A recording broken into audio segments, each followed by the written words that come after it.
It's make or break time for EADS and BAE Systems. The deadline for a merger decision looms as doubts grow over German backing for the deal. We'll get Reuters' Breakingviews' latest on that. And RBS's investment bank strategy still half-formed, says one of the new columnists. Here to discuss is Chris Hughes. All right, they've got till 5 o'clock London time today to say yes or no to this. Is that right? Or are they going to try and stretch this one out a little bit? It's probably not precisely 5 p.m. London time, because they need to give some time to the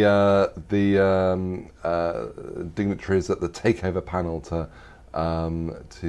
consider any request for a possible extension, which I think is probably likely. So the brinkmanship will continue? I suspect it will. I mean, we've got all this noise coming out of the three main governments here, the UK, France and Germany, about various demands.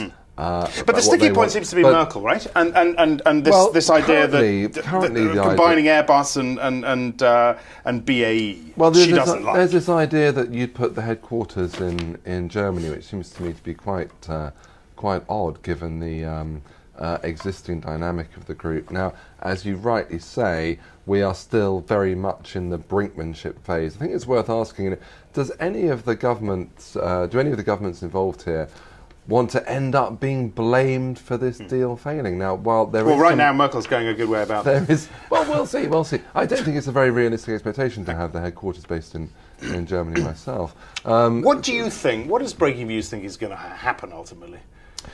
Well, look, my own betting would be that we'll have an extension, and actually these issues will probably be resolved because there is, in my view, there is commercial logic to the deal, and actually the consequences of it not happening are not good. And let's not forget as well, just final point on this, EADS, the talk surrounding that, collapsed a couple of weeks before the deal was done.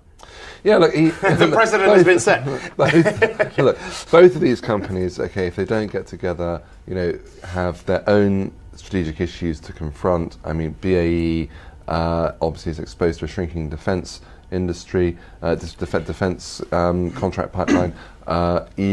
EADS has got this question over the politicisation of its shareholder base. This deal could potentially deal with that. It seems to me that the best thing to do is for everybody to kind of get some heads bashed together and find a way of getting this over the line. Let's talk about Dominic Elliott's piece. He's your new columnist here in London. His piece on RBS. And the telling line for me here, and this is, of course, surrounds the changes RBS pushing its M&A and equities business aside.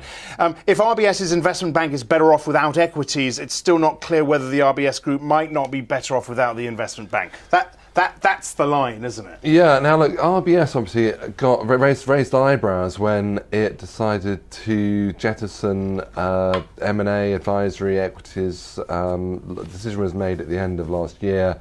The actual separation happened early this year. Holger Vett was part of that, the Venerable City corporate broking franchise that went off to Jeffries. There's a little sort of mini boutique left in the RBS building where the M&A bankers are trying to set up their own little boutique. It's not clear how well that's going.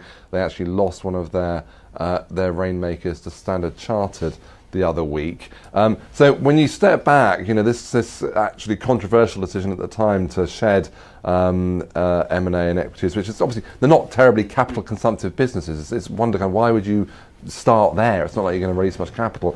But actually, would it have been much better if they'd kept them? Probably not. And what you're left with is quite a simple, debt-focused investment bank. The trouble is, this debt-focused investment bank, which looks a bit like Barcap in 2001, actually, it's still not making great returns, and the question is, how will it make good returns? Now, if you pursue the Barcap analogy, clearly Barcap did rather well out of the credit boom, and it had sort of internal momentum. It was sort of growing, but it never did much for Barclays' share price. So RBS doesn't even have the internal momentum. It doesn't have a credit boom behind it.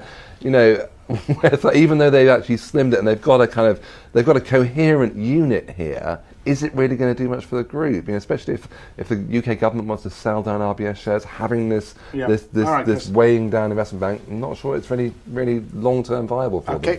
Chris, many thanks. Chris Hughes. You can find both those stories, of course, on the Breaking Views website. For more Agenda's Heading Insight, watch our US show every day. That's the Breaking Views show, 12:30 Eastern, 17:30 BST. I'm Axel Threlfall. This is Reuters.